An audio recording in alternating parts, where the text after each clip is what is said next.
বলছেন উনি মমতা ব্যানার্জি ছবি দিয়ে দু রকমের উনি ডুয়েট করছেন ডুয়েট। এগুলো ইনজেক্ট আমরা জানি, আমরা জন্মগত পরিচিত, আমরা জানি মাথায় কি আছে, কিভাবে ইনজেক্ট করা হয়েছে। আমি অনেকক্ষণ ধরে দেখছিলাম, কিচ্ছু বলিনি। একজন ভদ্রমহিলা প্রোটেস্টের একটা ধারা আছে, যে ছবি যে প্রশাসন যার বিরুদ্ধে এত আন্দোলন তাকে আমি বুকে টানিয়ে রেখেছি। What is the meaning? অথচ আমি বলছি ডুয়েট। বুঝতে পেরেছেন? এই মবটাকে উনি কন্ট্রোল করার চেষ্টা করছিলেন।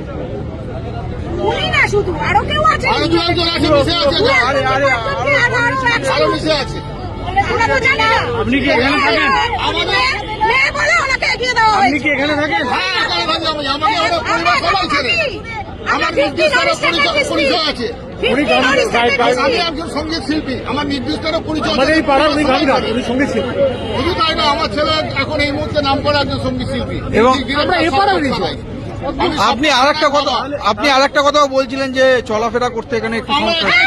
আমরা এখানে 9টার পরে আমাদের কিছু জনকে কিছু ঘটনা ঘটেছে, তার ফলে আমাদের কিছু জনকে ছেড়ে দেয়, মুখছে না, পুলিশরা চেনে ছেড়ে দেয়। কিন্তু এই পাড়ার লোকেদের গিয়ে ঘরে ঘরে সার্ভে করুন, নরক করে দিয়েছে। এই সম্প্রতি ঘটনার পর তো এক হাত অন্তর অন্তর ব্যারিকেড, গাড়ি নিয়ে গেলে এরাম করে সাপের মতো যেতে হয়। শুধু তাই না, দুনিয়ার প্রশ্ন, আপনি কোথায় নিজেও গিয়ে করবেন? আপনার যদি মনে হয় আপনি অন্য জায়গায় গিয়ে থাকুন, এটা আপনার থাকার জায়গা নয় তো। This is a residential area and we are public. আমরা আমাদের ট্যাক্সের পয়সা পে করছি পাবো এই রাস্তার জন্য। কেন প্রতি মুহূর্তে আমাদের হেনস্থা হতে হবে? এই দায় কার? কোন রাস্তার কথা আপনি বলছেন? হরিস্টেটের ডিস্ট্রিক্ট, ওটা হরিস্টেটের ডিস্ট্রিক্ট। কেন আপনাদের সমস্যা হয়? হয়তো উনি থাকেন মানে। উনি মানে কে? আচ্ছা, মুখ্যমন্ত্রী। শুধু তাই না, রাত্রি 9টার পর বুলেট বাইক চলবে না। আচ্ছা, কে কোথায় থাকতো, কোথায় গুলি করে শিয়াল মেরেছে সেই সব দেখায়, কিন্তু এই বুলেট বাইক চলবে না, ওনার ঘুমের অসুবিধা হবে। নানা রকম ফ্যাচার, নিত্য নতুন সব এক একটা গার্ড দেবে, তারা চেনে না। ও প্রায় দিনই ঝামেলা এখানে। কি চাইছেন আপনারা? আমরা চাইছি উই ওয়ান্ট জাস্টিস, কোনো কিছু নয়, বিচার চাই। আর এই রাস্তায় যে আপনাদের সমস্যা হয় থাকতে, সেই ক্ষেত্রে আপনারা কি চাই? এই সমস্যার একটা সমাধান চাই। উনি যেভাবে ঘিরে নিয়েছেন দেখুন না, ব্রিজের ওপরটা দেখুন, দেখুন ওইদিকে পুরো কাঁটাতার, গঙ্গার ওপারে চলে যাবেন, জেলের ওইদিকে মানুষ সমান কাঁটাতার। সৌন্দর্যের নামে একবার এখানে টেকের ওরা ঢুকে পড়েছিল গঙ্গা পেরিয়ে, পুরো ওপারটা কাঁটাতালে জাল দিয়ে দিয়েছে। ঠিক আছে, ওপারে পুলিশ, এপারে পুলিশ, গলির মধ্যে পুলিশ, গলি দিয়েও যদি শর্টকাটে মারবো, দাদা কোথায় যাবেন বলুন? যেখানে আমাদের জন্ম, সেখানে যদি এত কৈফিয়ত দিতে হয়, সবসময় সকলের মাথা ঠিক থাকে। আপনার বাড়িতে যাওয়ার সময় আপনাকে যদি বলে যে দাদা আপনি কোথায় যাবেন, যেখানে আপনার জন্ম, আর সবথেকে বড় সারাদিনের কাজের পর যখন ফিরছে অনেক ক্লান্ত হয়, তখন তাকে বলতে হয়, তখন তো হওয়া মুশকিল হয়।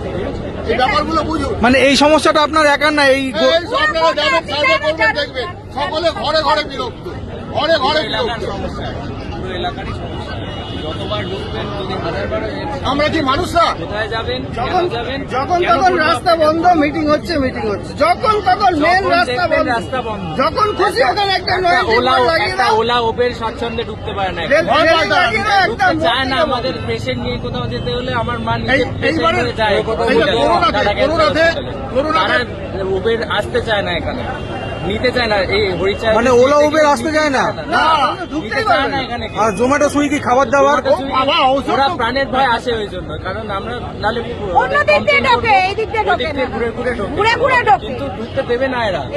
মানে স্বাভাবিক পরিষেবা, নিজেদের বাড়িতে ঢুকতে পারবো না, এটাই হচ্ছে এখনকার স্বাভাবিক পরিষেবা থেকে আমরা বঞ্চিত। স্বাভাবিক পরিষেবা কিছু বলতে হলে বলবে যে আপনারা আমাদের বলুন, আমরা অ্যাম্বুলেন্স করে দেবো। আর সবসময় কি আপনাদের বলা যায়? গত করোনাতে একটা প্রাকৃতিক ঘটনা ঘটেছে, তাহলে উপায় তো একমাত্র শুধু এখান থেকে বেঁচে চলে যেতে হবে সম্পত্তি।